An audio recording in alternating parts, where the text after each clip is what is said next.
Hello and welcome to Mangaroos. This is the podcast where we read a different volume 1 of a manga series in Japanese each week and then talk about it in English. And this week, we're talking about a very special manga indeed. It's called Ooku, or as Wikipedia tells us, Ooku, the Inner Chambers, or... Apparently there's an English one, so... Yeah, the Shogun's Harem. Yeah. This was localized. It is officially available in English. And it is, of course, brought to us by the illustrious Yoshinaga Fumi of What Did You Eat Yesterday fame and many, many other series. Extremely critically acclaimed mangaka.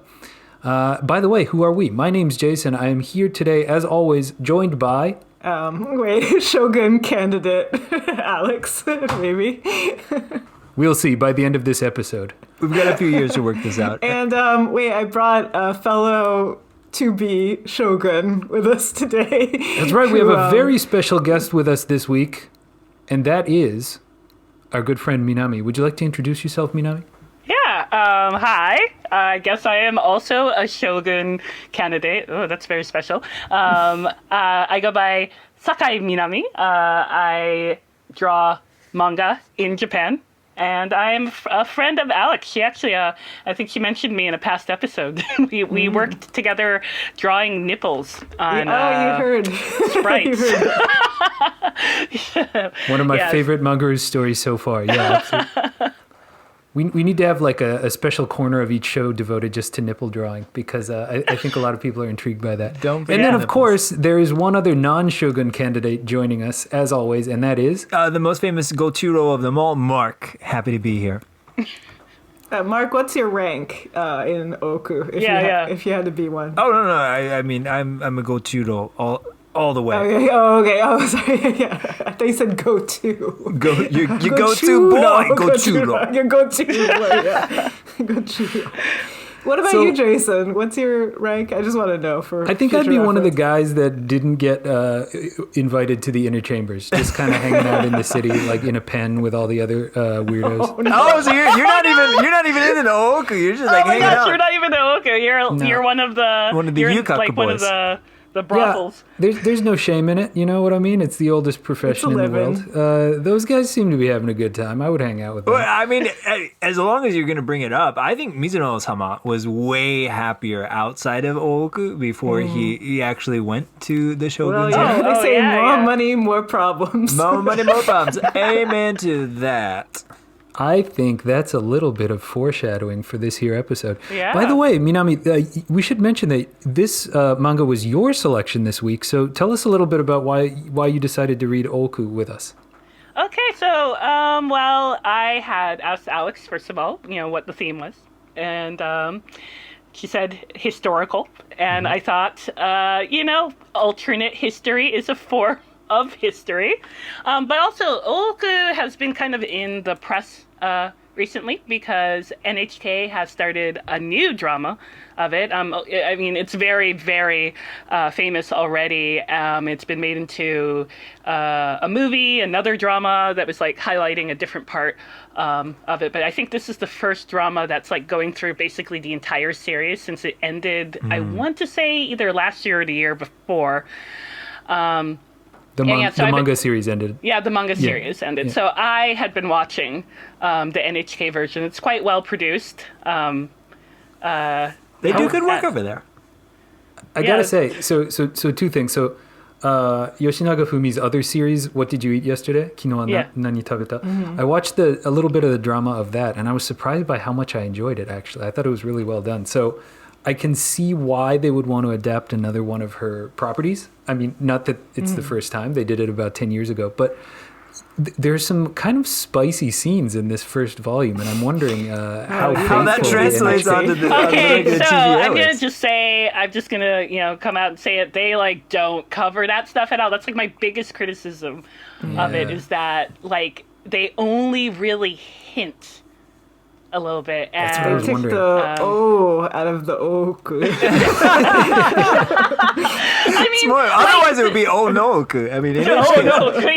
I mean, like they do enough that like it's communicated and yeah, but like I really feel like kind of that visceral feeling of the actual manga is lost because they don't go as hard as, Yoshinaga There's definitely Fumi some does. characters going hard in this manga. You're just gonna have to wait until Fuji Terebi picks it up and adapts it. Get this thing on streaming. Come on, let's get a prestige version of Ooku. Cool. Okay, so it's originally published about 20 years ago in manga form. Like you said, it's been adapted a whole bunch of times. Obviously, this manga, this whole story and all of its adaptations has a pretty big following. So very cool choice. And like you mentioned, Minami, this is kind of the last manga in our historical figures series. So let's get right into it. So thank you. You submitted a list of questions to us. So let's go through those. The first question is, what did you think about the setting? Let's start with you, Minami. What did you think of the setting? Oh my gosh, I love the setting so much.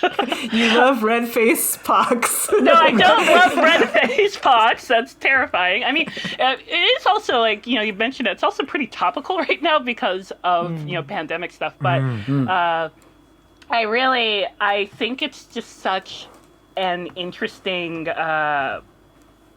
take on what you would probably imagine from some sort of historical retelling. I mean, some of my questions go into it, so I don't want to go into some of these thoughts too much because we're going to get into it again. I don't repeat myself, but I find it so fascinating, and just hearing it in the beginning, I was like, oh wow, I need to read this. I need to figure out what's going on. And I'd read Yoshinaga Fumi's other manga too, so I knew that this was probably going to be pretty great. But even if I didn't know her past works, I probably would have been all over this. Would you go so far as to say that she's like a master mangaka, or is she not quite at that level yet? I would say she's a master mangaka. I would. Yeah. I just what think are the she's... mangaka ranks in your mind, Jason? I'm just... What comes below master? What, is master below the final? Like a knight? apprentice master. Is this a Jedi situation? Did she have a seat on the council? Is she like a Mace Windu-esque figure? Yeah, she has a purple Didn't lightsaber. she get Tezuka Osamu She did. She got the a award. bunch of Yeah, awards. yeah, right? She's won pretty much every award there is to win. That's why I'm like, I guess she's probably in the pantheon, right? She's only 51, so she's probably got a couple more series left. Let's hope so. Anyway, so if you've listened to any of other of our other historical figures episodes that we've been doing recently, you probably have some kind of sense of our relationship to history. Mark loves everything related to history. Love history. Alex, it kind of depends on the genre, the setting. I don't know anything about history, any point in history or any geography's history. Recently, I've been endeavoring to learn something about history. Minami, what's your relationship to just history in general? Are you a big history buff? Well, history in general, I wouldn't necessarily say I'm a huge history buff, but I do like Japanese history a lot. I wish I were more knowledgeable, honestly. But what I do know, I do enjoy a lot. And Cool. it's kind of even, just as a creator, it's kind of like a dream of mine to do some sort of historical thing. Oh, wow. In the future. I think Which that's time also period? Yeah, I was going to say. Sengoku. Sengoku. Yeah, Sengoku's I great. mean- It's a gold mine. Yeah, Sengoku is just it's such a great period. There's so many... Japan's relationship to its history is also very interesting. I mean, there's also some fraught things, obviously. But particularly with Sengoku period, it's very fascinating to me the way that they kind of recreate and reinvent it over and over and over again. Speaking as someone who worked on a romance game that was set in the One of the Sengoku most period. romantic periods. Yeah, the most romantic period. I don't know. I gotta say, I worked on a Shinsengumi game for a good long time, and so maybe it's because of that. But that period's always been my favorite Meiji place. Restoration and Sengoku are probably the two shiniest spots of Japanese history. Just Yeah, definitely. I think Sengoku edges out, Bakumatsu period just by a little bit for me, but also Bakumatsu is really interesting too. These moments of just a lot of political and just structural change in the country. Yeah. It's very fascinating. And kind of the way they all, sort of bleed into each other as well, right? Like Yeah. it's hard to even just think about one specific slice. But anyway, let's not go too deep down the history rabbit It hole. would become I'm a not very Mark different over here. podcast. Yeah. What did you think about the setting, Alex? I was wondering, because of recent events, how did it not spread outside Japan even back then? There were people, wandering around. So I don't know. You're talking about the pox, the plague, the pox, that starts the story? yeah, because smallpox made its rounds even though people are traveling by boat. But you don't know. Maybe it did spread. Maybe. But the guy from the Dutch trading company is like, what? Alex, you're hitting on something very deep. But I think by this point, so we're in the early 1700s here by the time we get to this story. And I think when this came in was the third shogun when the pandemic hit. So they had already been sealed off. Like they entered the Sakoku period in Japan for a good couple of decades. So maybe that's where they were coming from? I don't know. Even Sakoku, there must have been some fishermen that went over to Korea or something, It could be, yeah. I mean, and from there, it just, I thought the bear brought it down from the mountain. Yeah, I was wondering Where did the bear get it from? The bear could have come over from Russia. Who knows what's going on? The bear could have come over from Russia. There was we know from Golden Kamui that it's totally possible to just walk across that. I was going to say, I don't know anything about history, so was there still a land bridge happening during the third shogunate? I don't know. People were very getting well around. People were getting around. They were on boats. They were all over the place. So Yeah, at this time, Hokkaido, it was up for grabs, and it was anyone's. That is and true. people were dirty back then, so they were coughing on each other. Well, okay, if we're gonna be very not romantic here about it, probably it didn't spread because the implications of that would be too much to write about. I like that. Let's go with that. I don't know. Yeah, I don't know. But I was a little bit oh man, so we get to see an entire world where there's only 1/4 of the men who would be. What are the implications for the entire world is what I thought. But then when the Westerner shows up, I'm okay, it's not that.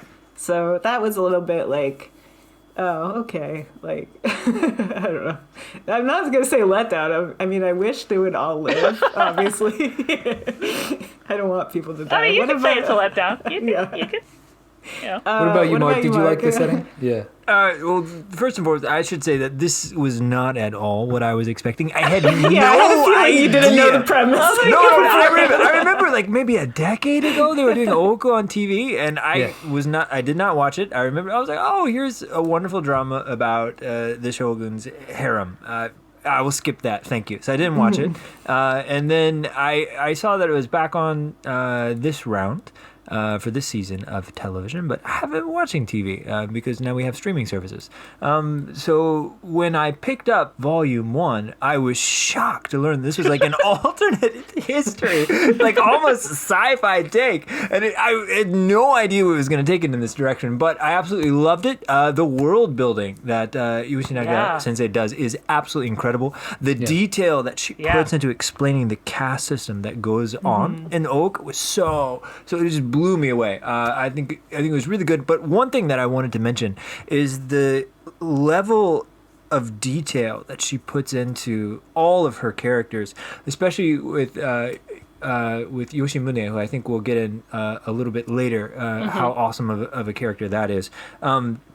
She pulls in a lot of real life examples from things that this shogun actually did, being this was the one that brought in new economic policies, and started stop the spending all the money and then let's actually think about what we're doing here. And then he was. The real Yoshimune was really into simplicity, right, and wearing cotton clothes and whatnot, and she brought all that in. But there was one episode that Yoshimune is really famous for that she didn't bring into this manga when he imported the first elephant from Vietnam into Japan and started the very first Zoe boom in Edo.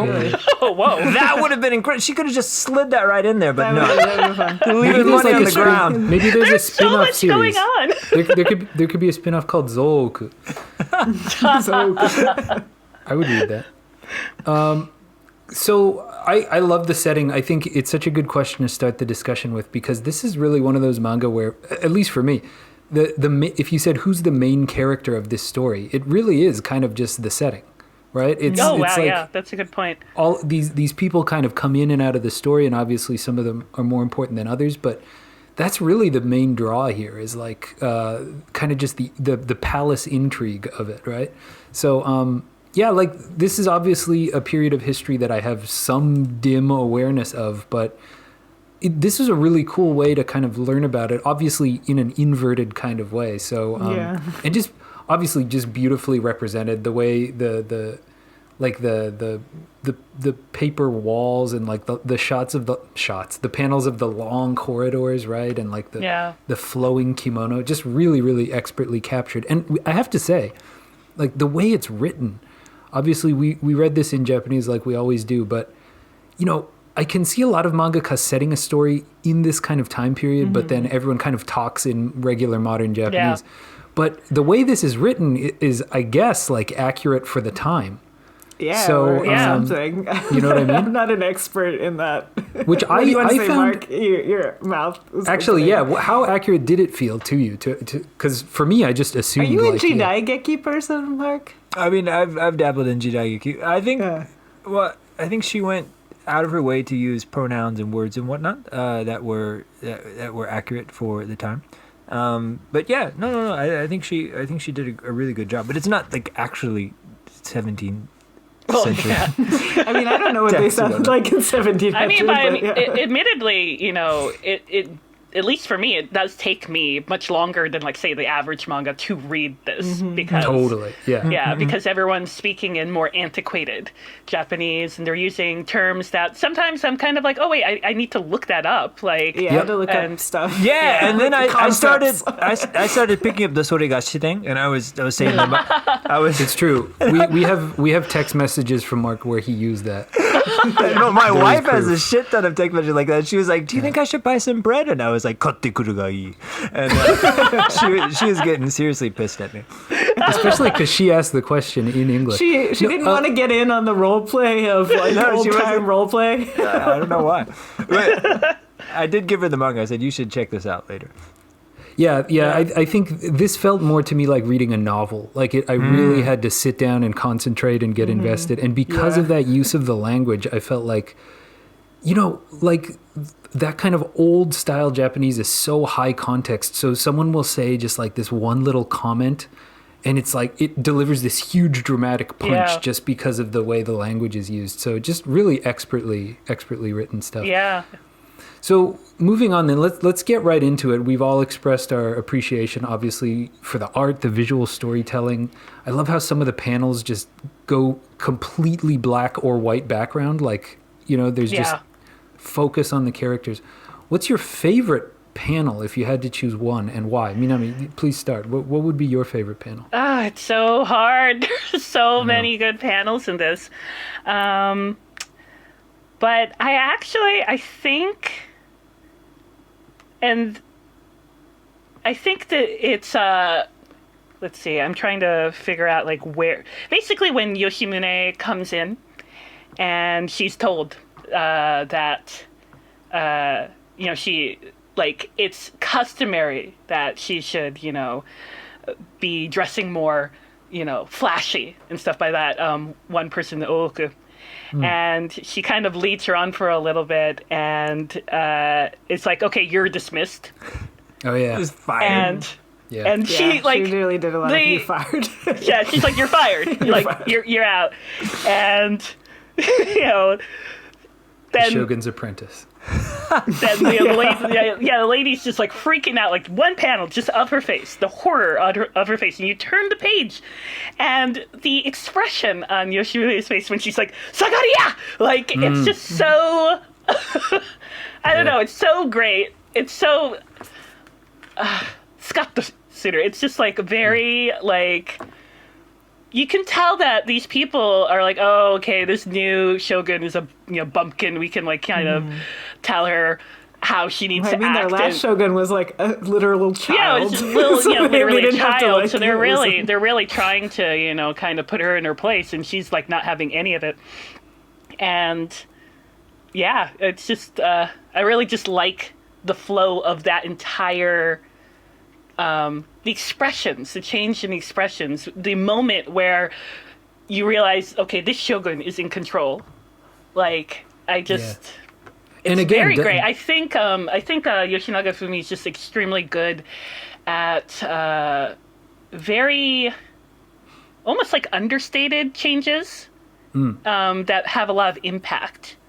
Like, in terms of manga, I guess, you would maybe call this, I guess you would say this is a josei manga because it's in Melody. It was published in Melody, which is essentially publishes josei manga. But josei manga is a little bit nebulous, so I'm not going to get into this because I'll talk forever. But you could also, it has a very like seinen manga quality to it, where as opposed to like shoujo or shonen, it's not as flashy in that. So really a lot of it has to do with the tempo. A lot of it has to do with like the expressions and the use of ma and those pauses and everything. She's just masterful at that, and I thought that was a great scene. Yeah, I gotta say, of all the manga that we've read so far for the show, this definitely felt the most like I am reading a manga for grown-ups right now. Mm-hmm. Yeah. Yeah. Like this was more than Kaite Shine. A little bit. I have a tradition of reading most of the manga for the show on the train at some point, and this is the first one where I was reading it on the train, and the people that looked at me were giving me looks like usually I feel instead of the usual. Usually I feel very, very judged, but this was the first time on the train where I felt like, okay, respect, like a little bit of respect coming my way. So thank you for that, Minami. What did you think, Alex? What was your favorite panel? In the fun panel category, I love when Yoshimune is in the bush and she just like has her hand out. Grabbing at the mail. Oh, the Tsunaga dude. The dude with the hairy the guy legs. He's just, doing his chores, minding his business. Raking some leaves. Raking some leaves. He never thought that his royal harem responsibilities would lead to a bush. So, I just like that scene. But in the sad category, it's when Yunoshin gets told that he needs to die. Oh yeah.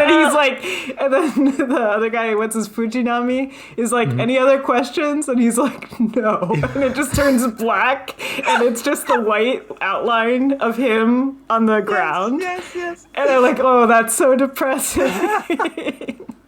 No, but that was definitely one of my favorites as well. What about you, Mark? What was your favorite panel? Oh my gosh. Well, first of all, I have to say that I enjoyed Volume 1 so much that I went and bought Volume 2. And my favorite... yay! Yeah, no, because this is really good. And I was surprised to find that it's not all about Mizuno-sama. It's a different main character each time.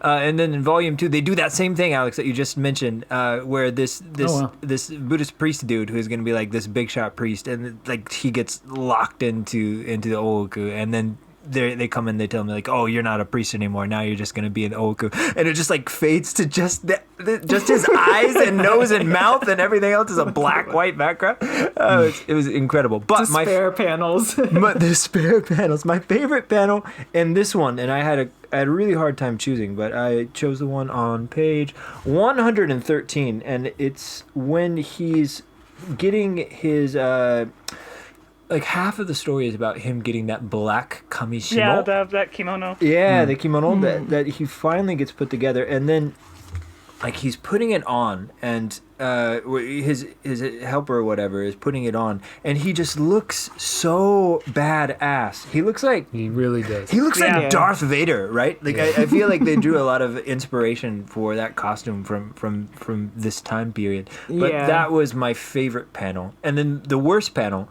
that I picked was page 66, the Kendo Showdown, when he's fighting when he's fighting fucking Matsushima, and it's like, Shobugari. I was like, is this really what I feel Kendo like that would looks look better in the drama. Okay. Oh, definitely. It kind of. You didn't appreciate the zoom lines I coming mean, off the of zoom them? lines, the action lines, they helped me Speed to. lines. The speed lines showed where they were going, and I was able to determine who won the contest. But no, it took me out of my suspension of disbelief. That just reminds me that like that kendo scene is not in the NHK drama, and It I'm was like, probably too expensive.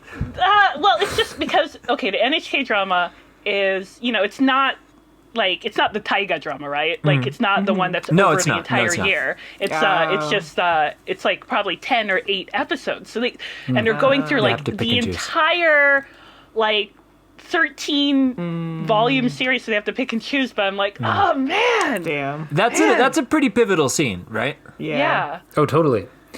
It really caught me off guard too. I was like, ooh, an action scene. Okay, so I had two, and this will show you a lot of what interests me, I guess, when it comes to manga. But so my two favorite panels were so you remember when they're searching in the tatami for like the little The needle pin? and the I like haystack. that. Literally, Yeah, needle yeah. in the haystack. And there's this one tiny little panel in between where a bug just flies up. And I stayed on that panel for like a good 5 minutes. I just kept. Is this? You know when you're reading. Yeah, exactly. That's what I was. You know when you're reading a novel and you like you try to progress beyond a certain point, but something keeps bringing you back to this one line of text. Like it's either really beautiful That's or you're love, like. Jason. That's what that is. I think I fell in love with this bug. It just represents. No, something about it was just like, is this mono no aware or is this like wabi sabi? I don't. It's some kind of expression of something, and I'm trying to figure out exactly what it is. But That's just that Yoshinaga Fumi magic, man. Yeah. Totally. She No, cast a that's- spell on you. that is how I determined that she's a master mangaka. But then also, the one that really, really lingered in my mind was the second to last page. There's like a half-page spread of that weird old guy with the really creepy eyes. Oh and the little yeah, the scraggly diary beard. keeper That old guy. dude, the scribe. Yeah, and he's like, actually, there used to be a lot more men than there are now. Spoiler alert. And I'm just like, that was a really strong cliffhanger to end that first volume on. Just That a is what made total me buy tonal volume shift. 2. Yep. Right? Yeah. Yeah. And by the way, I just want to say, since you keep bringing it up, Mark, I was about 1/3 of the way through this book when I was like, yeah, Mark's definitely reading the rest of this series. Like, guaranteed. Yeah, I'm absolutely delighted, like how it digs into each shogun. This is just ripe for manga territory. Yeah.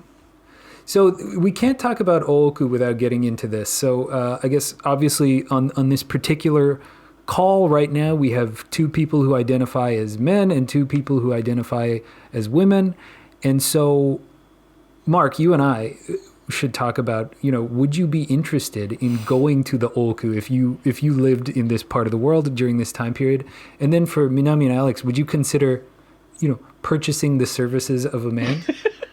Just for the chance to bear children in this world. So I don't know who wants to start on this one. Minami, what do you think? What would you do? Oh man. I mean, if I don't know. I don't know if I would buy a man. Well, okay, so I feel like in this question though, you're implying that we're poor. Because he said that you could it's true. could marry It's true. if you're an you're higher right. class. This is true. Yeah. This is true. I am a little bit sad about that. Okay. You are forced to rent a man. Yeah, we're forced to Yeah. rent the man. You're right. Like, I would like to believe that I would be of a high enough class that I could receive a man instead of buying one. But if it did come to the point where I had to buy one, I don't know if I'd want to buy one. For some reason, I just now started thinking about what would TLC do if they were recording pop hits during this era. Like, they don't want no scrubs, but like, which of these guys would be identified? Like, who counts as a scrub? Anyway, I think the guy raking the leaves was a scrub, but Thank you. He had some nice leg hair. yes. What about you, Mark? What I'm really intrigued to hear what you would do if you were in this situation. So the question is, would I choose to go to the Ooku or would I stay in the I think outside world? you kind of have to get the tap on the shoulder. You don't just raise your hand and say, "Okay, everyone, I'm going to the Ooku." Oh, no, but if I had the chance, totally. I thrive on that shit. You need that uncle in you would. Akasaka to hook you up. Well, I would get. Yeah. I would get. Wait, you would uncle. go? Yeah, totally. you I totally think I would rock it. Look, I'm not trying to be Fujinami or like I'm not trying to get with the next shogun. That's not what I'm about. But I think I would work my way up to the Golturo station side that did not have relations with the shogun. There's like kind of like, waiting in the other room and just making sure, oh, did you need some tea? Oh, I've got some tea. Oh, here's that book that you were looking for. I think I'd be really good at that. I think it'd make me very happy. And then by the time that, I was past whatever, my serving age, I'd kind of like hang back. Maybe I would become the scribe eventually, but I think it would be a very nice life. And I think I would do well in this setting. I think you would. I think you would shine. Jason, what about you? So I want to make the analogy to my own professional career thus far, right? So I spent a lot of years, hear me out. I spent a lot of years freelancing, right? So I was doing different stuff, and I was responsible to no one but myself, and I quite enjoyed that, right? And then recently, a couple of years ago, I decided to join the ranks of corporate Japan and become a salaryman, and that's what I've been doing for a while. And this really feels analogous to that. So like the dudes. So it's being a salaryman, like entering Ooku. Yes. Yeah, definitely. And You can't do anything without 100 people looking at you and judging your performance and telling you how you're doing it wrong. That is so true. Like when Mizuno-san, when he accepts his fate, like, oh yeah, I'll do this thing and I'll die. That felt like such a salaryman decision. Oh, totally. And then they're like, okay. At least my family back home will get some money. Yeah, and then they're like, okay, you don't actually have to kill yourself. We're just going to move you to our branch in Saitama. And you can just, Start over. Yeah. That's funny. Oh my goodness, I never thought of it that way. That is such a that makes so much I've sense. been in the Ooku so long then. Yeah. Oh.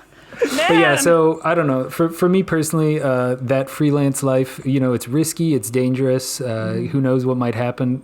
Who's hiring your services on any given day? But you're down there in the mud. You know what I mean? Just having fun the wooden with cages. the guys. You're in the pen. Look how much fun those guys were having. Are you kidding me? I would hang out with them. That is a good point. I felt like the dudes in the wooden pen, like they were loving life. They were Exactly. they were the top dogs in like their little fishbowl. But then when you go to the Ooku, it's a completely different game. Yeah. So does that mean that, Jason, you would choose not to go to Ooku? Yeah, that's what I'm saying. I think as tempting as it is in many respects, it's safe, it's regimented.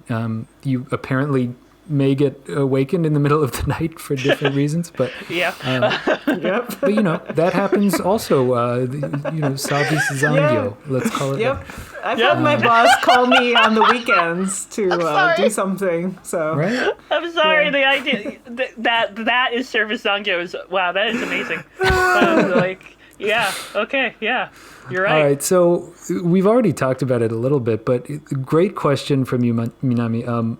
In what ways would you say Ooku calls attention to things in your own history and your own life?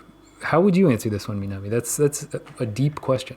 Yeah, I think Ooku's really interesting because it's very much, even though it's an alternate history, it's an alternate telling of things that happen. So like none of this stuff as it is shown in Ooku happened. It's very much informed by our world and our society.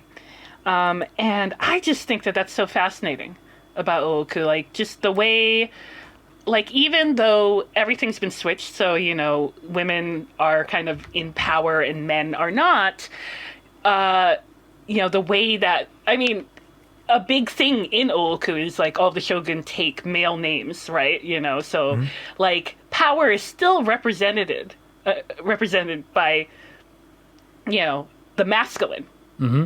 Totally. And the feminine is still very much, in a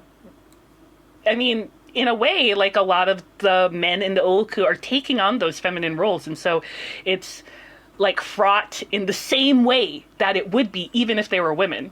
No, I totally see what you're saying. It's like the roles are the same. It's just that the genders performing those roles have been swapped. Yeah. And I mean, this is it's no spoilers, but it's kind of getting into stuff that's more explored in later volumes. But like the way that power is expressed and the way that it's still, it's just extremely masculine, and it's shown like it's very, I don't know, it shows the way that when you're put in a certain position and the way that people have like historically acted, how that informs the way that you act, regardless of who you are. And I think that that's just very, very fascinating. I just, there's so much to dig into there, right? Like, Alex, what would you add to that? What would you say? Well, I mean, there's like this image that went kind of viral about the prime minister's cabinet. Oh, right. And that was like a scene of Ooku. Well, we should say all like the bad ways. We should say for anyone listening, Alex, you're talking about like the current prime minister of Japan and his cabinet, right? Yeah. And there's just that. So for anyone who hasn't seen the photo, have you seen this photo? I have not seen this photo. I've seen the photo. You've seen this. You know what I'm talking about. It's like it is like a panel of Ooku in that there's the hall, and it's just men.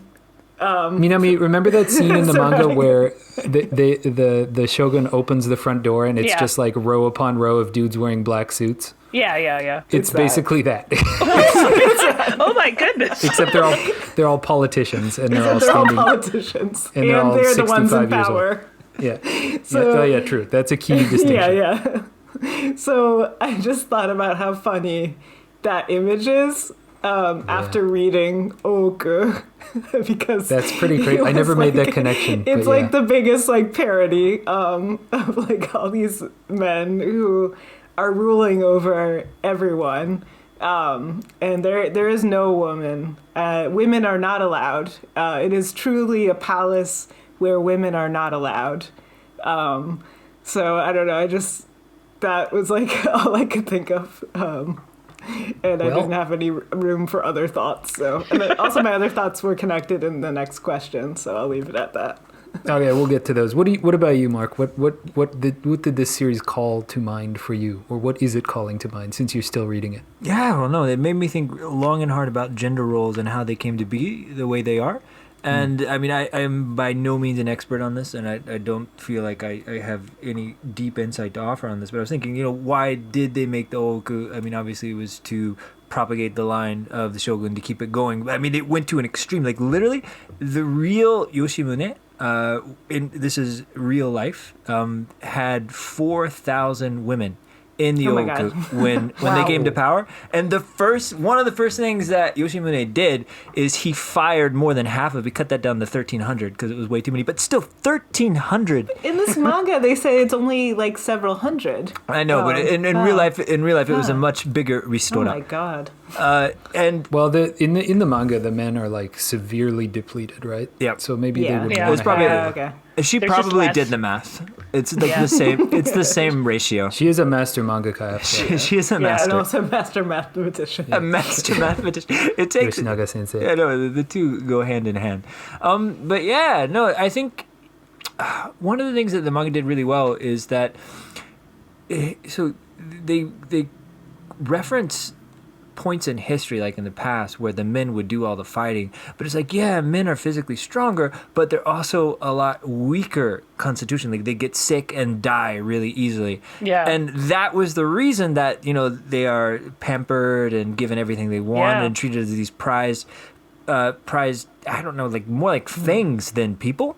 And and then, thinking we'll reverse that into our own history and our own life. Like, obviously, we've done the same thing as a society to women in the past. I mean, even now, you'd see a lot of objectification and whatnot. And what is the reason behind that is that because people just viewed women, I mean, in this sense here, as, things, tools for propagating the line of the ruling authorities. When it felt felt like a really dark road. Yeah. So speaking of dark roads, Yoshimune as a character, as a force in this story is really commanding, right? Like she obviously commands a lot of attention, a lot of respect, and which you would expect from any shogun, whether male or female, traditionally male, obviously. So you could, if you wanted to, describe Ooku as kind of a female power fantasy, right? So would you agree with that label? How do you think that that Ooku explores and subverts the concept of female power fantasy? Minami? So yeah, I really do think that this is a very interesting look at a female power fantasy. I think, I think that's one of the reasons why I was like kind of interested in the premise to begin with. I was like, oh wow, what would happen if like basically women got to take everything because men were attacked by bears and were no longer around. Got the bear pox. And so, in that sense, yeah, it's very just like appealing to look at. I mean, yeah, there's a bit of, enjoyment, like kind of seeing the men in the pen, I'm thinking of like your own harem of, pretty men. But like, also just like, there's also this kind of inherent violence that's kind of shown. And I think actually, especially in the next part of this, I'm not going to get into that, but like there's also, it's very, the situation of that is very violent in this like controlling way. And yeah, it just shows kind of, even though that there is this power fantasy, power corrupts. And so it really does show how, regardless of who you are not immune from that. So it's like both enjoyable, but then also there's just these, ugliness. There's this ugliness that right, because that corruption affects all aspects and all elements of society, right? You can't escape from it. Yeah, you can't escape from it. So it doesn't like necessarily, make it better. So there, there's some excitement to be had, but like also, you think about it and it kind of really gives you, it's like, it's a bit frightening, No, totally.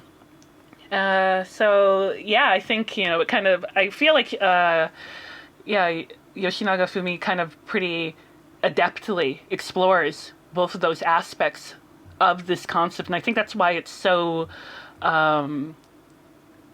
it's just so satisfying to read because it feels so thorough. Yeah, no doubt.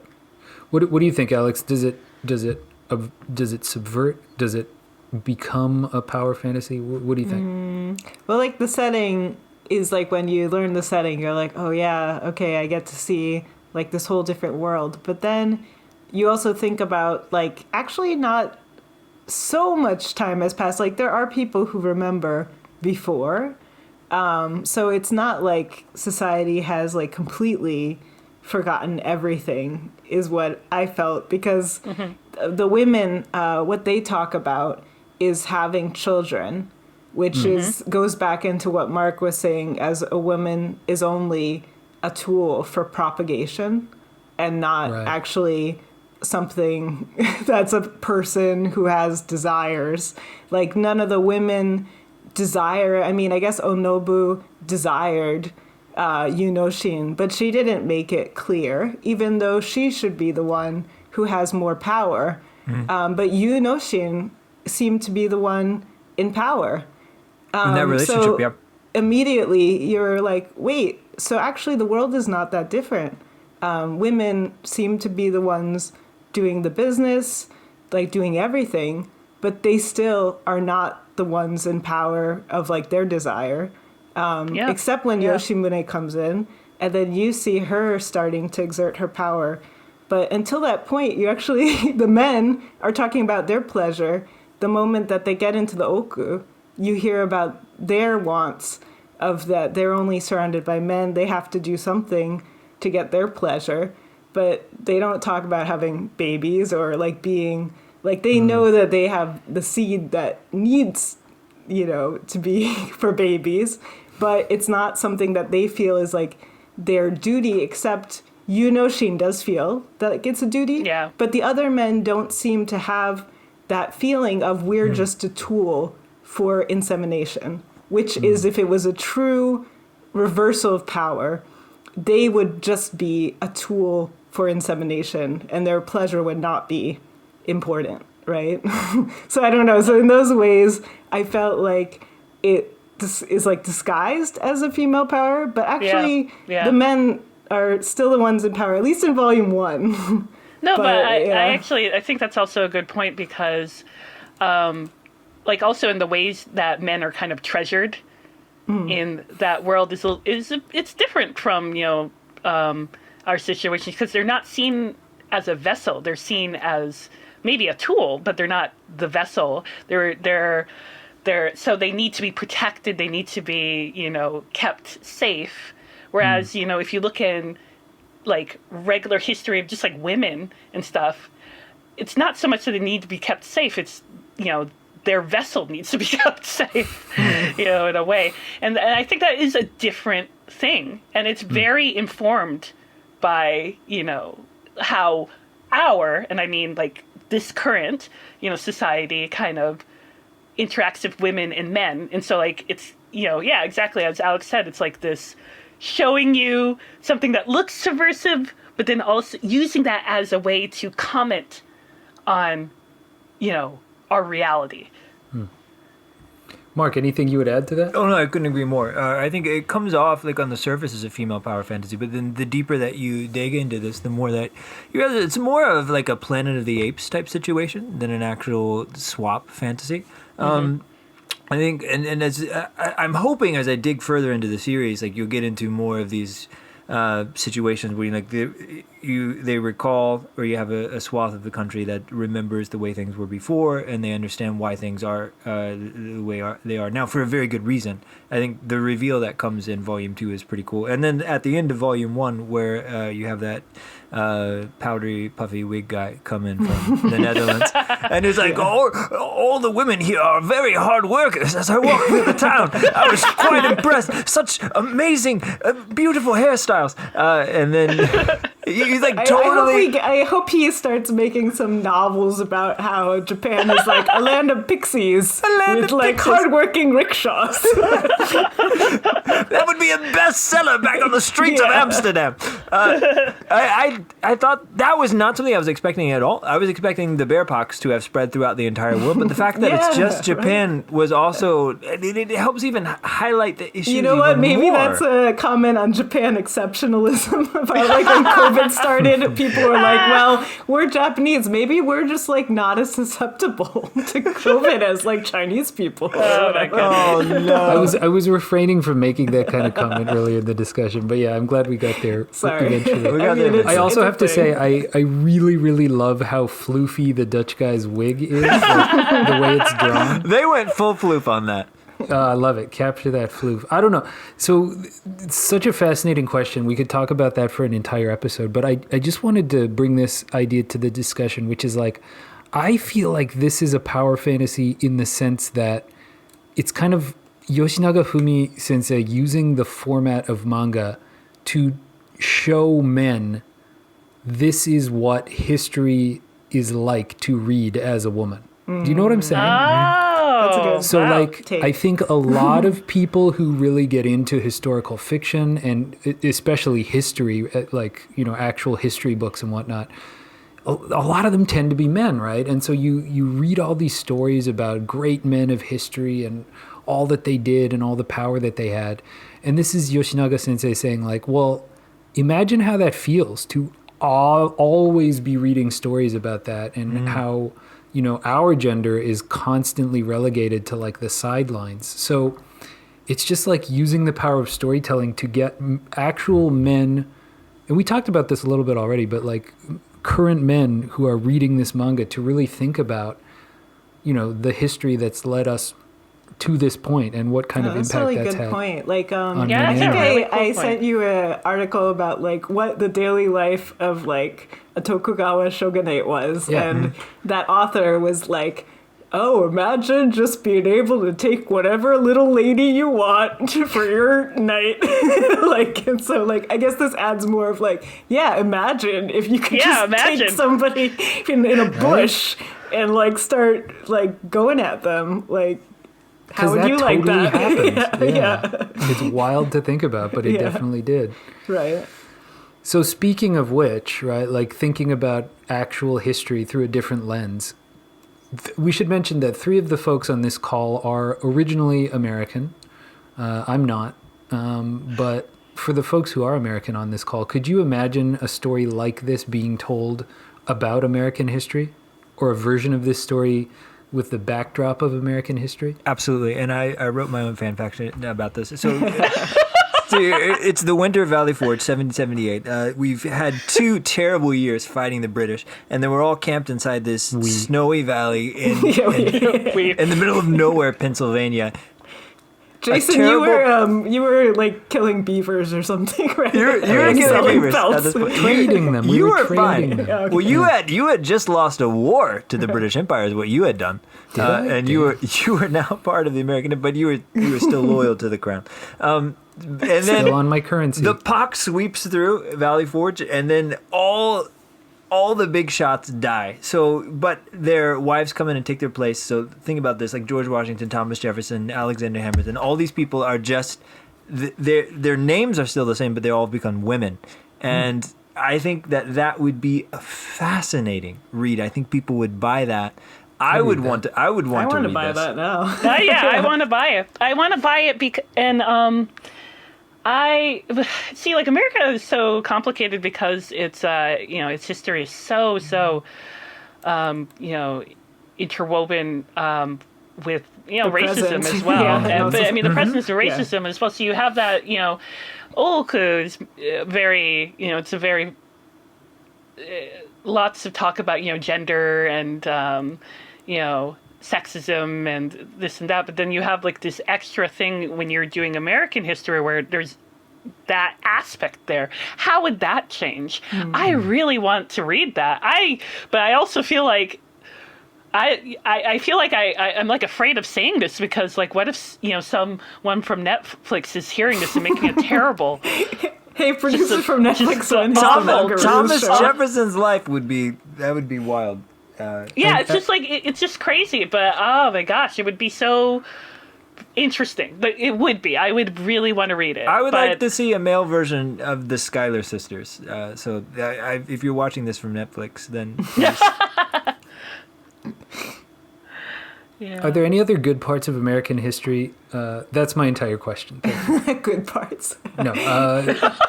I was going to say something about churning butter. I was thinking a very micro scale. Leave that to the imagination. I would just want to see a scene of like men gossiping while churning butter. Have you watched Johnny Tremaine? It's kind of about that. Oh, that just like reminded me. I forgot to mention, but I do find it really amusing. Just like how catty all the men in the Ooku are. Yes. Yeah! They are so catty! Well, they didn't have anything to do all day. I mean, I feel like if I was, I think we would all be catty in that environment. They're just absolutely pampered, sequestered away. I mean, yeah, it makes you catty. And again, that's like very feminine, and like people like to say like, oh, women are like naturally this, but I'm like, yeah, if you're put in a situation like that, you would be anyone. We've discussed have you Mangaroos met before. Salarymans? Yeah. That's what I was going to say. Is that if pretty you catty. listen to our Ice Guy and Cool Girl episode, you know that office gossip is all genders. Yeah. So This is just like, no one is immune. yeah. But I think that's the thing we miss the most now that everyone works remotely all the time. I'm not nearly as catty as I would be otherwise. You're Well, like, you oh, might is argue that with man in a rat gray suit? So last Is he year. wearing? Does he think this is 2017? Is that a stand collar? Yeah. All right, so last question. So Yunoshin is a classic fish out of water in this first issue or first volume, right? And I think you spend most of the first volume kind of thinking that he'll be like the main character. I did, And then by the end of the story, he's kind of just gone. So what do you think the story achieves by, having that sort of character as the protagonist for this first volume? Well, Jason, if I could take this first answer. So I think you pointed out at the beginning of this episode that the main character of Ooku is not any one person. It is indeed the Ooku itself. So I think what Mizuno is doing is he's kind of like the foil for Ooku. He's showing like what parts of it are hypocritical, what parts of it are special, what parts are a little bit magical, and it takes his outsider perspective, just like a guy who knows nothing, and then he's got the Sugishita, who's kind of like his annaiyaku, his guide to the Ooku, so he can make it out alive, which I guess in a way he does. Or he doesn't. Yeah, in a or way, he doesn't. Or he doesn't. Officially, he doesn't. Yeah. Officially, he ends up losing the game, right? And Fujinami, that old tanuki, that guy, he's playing the game. He's playing the game. He's playing 3D chess. You mean 4D. 4D, whatever. Ooh. All these other guys playing checkers. Yeah. Yeah, but what did you think? How did you think, as someone who has read the entire series, how do you think Yunoshin serves as a protagonist for this first volume? I mean, I think he's very good for the very first volume. I mean, he in a way, I think Yunoshin really, he's kind of like, he doesn't belong in this manga. Yeah. He's very, very much an outsider. I think he seems like he would be the protagonist in another manga, maybe in a historical, alternate historical. Yeah. Just like a regular historical manga. He's just completely out of sorts. But I think because the premise of this manga is we living in our own world have to kind of acclimate to this new setting and everything. He's kind of the perfect guy to be your introduction into that world, because he does not fit there, and he has all of these assumptions, and he's also very much trying to be this character, this archetype who definitely doesn't exist in this world. He's he's got this kind of samurai way Spirit. of holding himself, and it's just not relevant in the world anymore, but because of that, you kind of get an understanding of everything, because you are trying to kind of approach this world from your own understanding that is based off of basically those types like Yunoshin.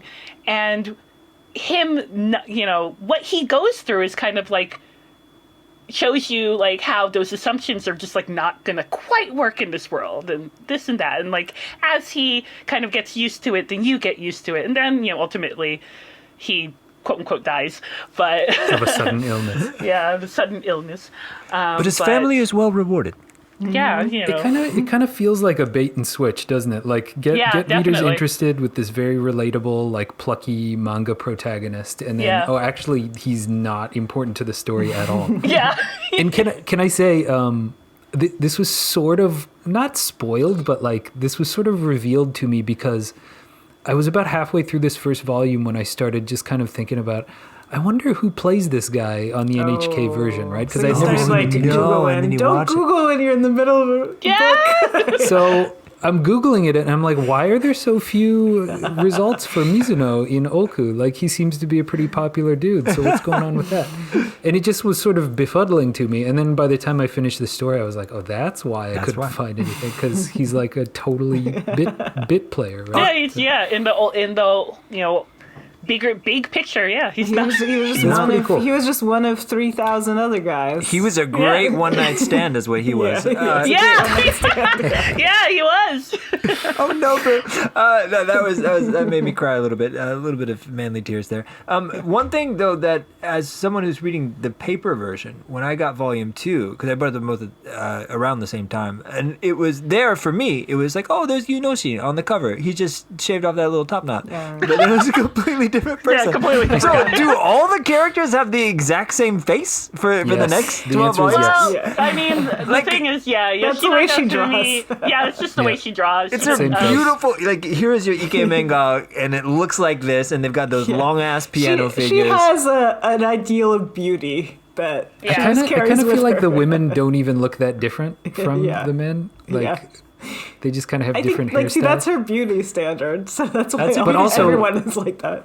It's really beautiful to look at and Yeah. read, so I'm not mad at it. No. I think what it is that Yoshinaga Fumi is extremely good at like not to get too technical, but like her name is very good. She's very good at crafting manga. So like, in a sense, even if her character design is not like the thing that you're reading her for, and like maybe characters look the same, she has a way of crafting the story. So that is not an impediment at all. Yeah, it never drags you down you don't like get Shingeki no confused. Kyojin does. How dare you invoke that name on this podcast? So final thoughts, Mark. How would you rate and review Ooku Volume 1? Oh, sure. I gave it 6 out of 7 Gochuro because I think one, it's just such the world building. We've said this a million times. It's incredible. I think anyone who is interested in a good story, not just historical fiction or whatnot, or even history in itself, would do themselves a favor to pick this up. And the themes that the author tackles, I think, are something that deserve time and attention, and that's why I'm giving it so many gochuros. But I wouldn't give it a 7 out of 7. I don't think it's perfect, and that is because all of the faces look the same. Alex, what do you think? Okay, so in the past I said with like your boy Combine and with like Black Knight Parade, I feel like those are like beach reads. This is not beach read category. This is like you want meat in your dinner. And you want to eat well, and this feeds you well. So if you want just like satisfying read, this is your satisfying go-to read. But the caveat is that don't bite up more than you can chew, because like when I first heard about Ooku, like way back, I don't even know like when this series wasn't over. It was like when I first came to Japan on like study abroad, or maybe even after that. I don't know exactly what year it was. I tried to read it, and my Japanese was just not to the level. Yeah. It's not like an Inuyasha type thing where you can just right. I was like, I did Japanese in college for like 3 years, so now I'm like the master. Like, I mean, I think I was like there. I was thinking that, and then I opened this. I was like, "Whoa, there's so much like stuff," and then also like, I don't know. I guess I didn't know how to look up things either. But anyway, it was also a lot harder to look up things. It was harder to look up stuff on the internet. Yeah, it was like, you had your Density show. I probably had like a flip phone. I don't know. I have to ask, did any of you ever use a Nintendo DS as your primary Yes, G-show? Yes, I did. Oh, Yes, Yes, I did. I was in Japan before DSs existed. Well, you're the OG. Wow. Mark, Oh gosh, I've been here too long. Anyway, I had that in my hand. I still couldn't get through Ooku with my DS G-show. that would be a slog. I feel like a lot of manga has furigana, obviously, like the yomigana. But I feel like here it's serving a different purpose. It doesn't help. It doesn't help because I'm this just is like, to no literally idea tell you what how this they is. pronounced stuff back then, right? Yeah. Like there's so many concepts that I just like have no idea about. So I'm just like, what is this a thing? Is this am I supposed to know this thing? Is this a historical thing? Like back then I didn't know.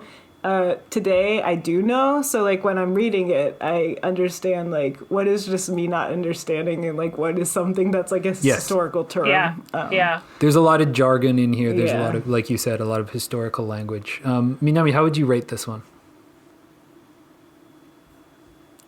Oh man, I would rate this as just read it. It's good. That is my rating. That's why I picked it. Like, I want everyone to read this. It's just such a great manga. I feel like your brain is gonna grow when you read it. It Makes you think. It makes you think, but it's also really entertaining. And I just like really respect it both as a great form of entertainment, and also just a great way to get you thinking, to get you kind of thinking of your own life and this and that. If you can find a manga that makes you think and feel and grow and learn, that is a manga worth reading, I would say. Yeah, this is the perfect foil to Paripi Kome.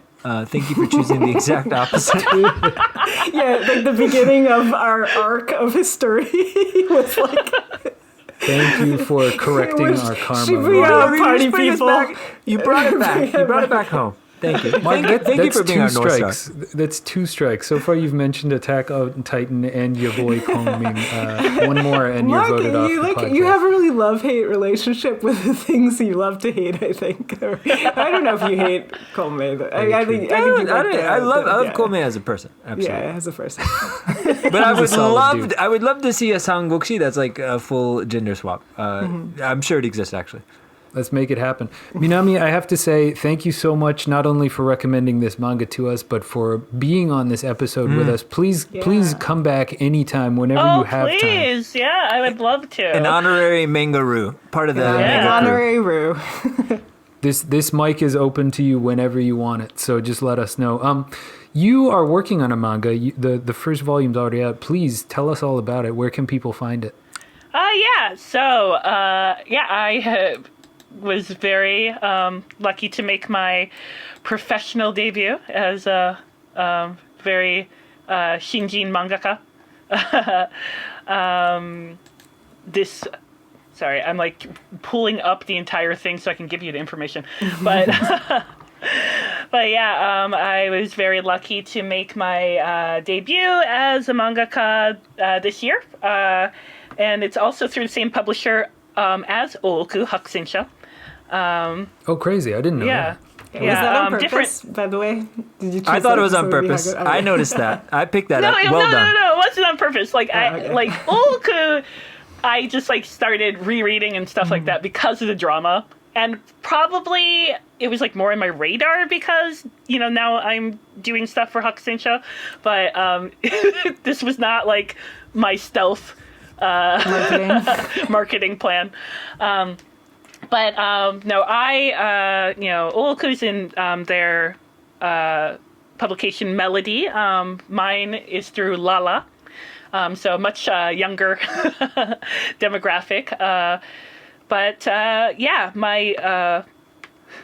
My manga it has a very long name. The title is amazing, by the way. Yeah, in the spirit of a lot of it's an isekai manga. The name is Bakshi shite Otome Game ni oh my gosh, it's so long. I can't even say it all. Bakshi shite Otome Game ni転生したので推しルートを攻略します and then there's like a subtitle but it's also very long. Yeah, I was wondering where you put the subtitle in that. Like the setei o machigata kamo or something? Yeah. Like shoki setei o machigata daga. The way that the logo is, that subtitle is a like little speech bubble that comes from the main character. But it is it's my lovingly crafted it's just like a love letter to all of, we're in this big boom of isekai reincarnation manga. And as someone who has worked on Otome games, I've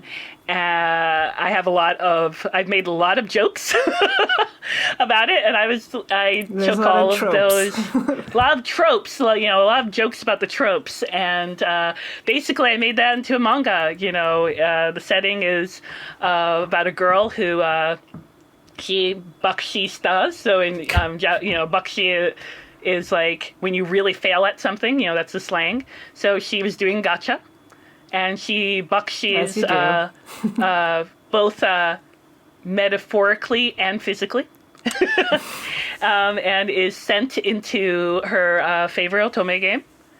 And hijinks, happen. They sure do. Yeah. I've got that first volume. I loved it. I think you really feel the passion that you have, not only for like isekai, but just like light novel type storytelling, and obviously expertise about otome type storytelling as well. And it's just like, it's so referential, and I think people will love it. And can I say the English title, or do you want to say it? The English title. All right. You can say the English title. Yeah. Okay. I love it so much. I bombed a pull so bad, it yeeted me into an Otome game, so I'm going to clear my best boy's route. Yep. We've all dreamed of being that girl. Anyway, it's awesome. I hope people will check it out. And if you've listened this far, please do get in touch with us as well. You can email us at mangaroospodcast@gmail.com. You can find us at Mangaroos on Twitter and on Instagram. So please And give on us YouTube now. And on Yes, you YouTube. can. I forgot Wait, about on that. YouTube? Are you guys on YouTube? We're everywhere. We're yeah, everywhere. yeah. Oh, wow. We don't like it's like an image on YouTube. Yeah, it's just a sound file. Yeah. We're It's a working. sound file as a YouTube. Yeah. For now. But yeah, Minami, thank you so much for joining us. Alex, Mark, any final comments before we say goodbye? Yeah, absolutely. It has been just a genuine pleasure having Ooku come into my life. So thank you, Minami, for introducing this masterpiece to me. And I hope we get to do more with you in the future. Yeah. Really, really glad that you enjoyed it. And I would love to be on this podcast again. I love manga. Always reading manga. Love talking she's about it. Got a lot of there's a lot of I don't want to say trashy, but there's a lot of There's a lot of daytime manga drama, out telenovela type Yeah. stuff. She's got I a mean, lot of this time, I had to make a recommendations. good impression, so I gave you guys Ooku, but believe me, The intelligent there's, one. Yeah, there's a lot of trash, which is good trash. there's a lot of good trash stuff. There's a lot of good trash out there.